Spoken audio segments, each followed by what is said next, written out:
Hindi ako sang-ayon sa death penalty kasi nakakaawa naman yung mga taong convicted at sa tingin ko, ang Diyos lang ang dapat na magparusa sa kanila.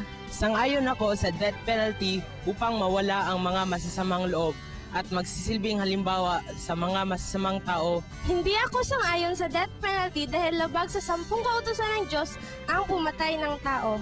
Sumasang-ayon ako sa death penalty dahil bagay lang yon sa mga taong tarantado at walang magawa na gumagawa ng krimen.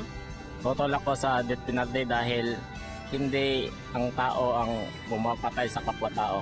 Sang-ayon ako sa death penalty para mabawasan ang mga masamang tao dito sa ating lipunan.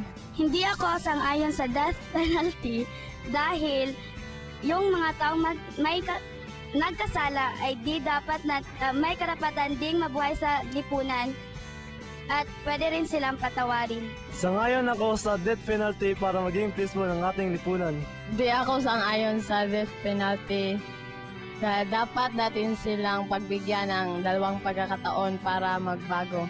Sangayon ako sa death penalty dahil dapat lang natin parusahan yung mga tao na malaki na ang kasalanan, lalo na yung nagtutulak ng droga na siyang sumisira sa mga kabataan ngayon at dapat natin itong pigilan. Isa pa, yung mga gaya na ng rape, dapat natin itong sukuin. Kayo! Ano sa tingin nyo?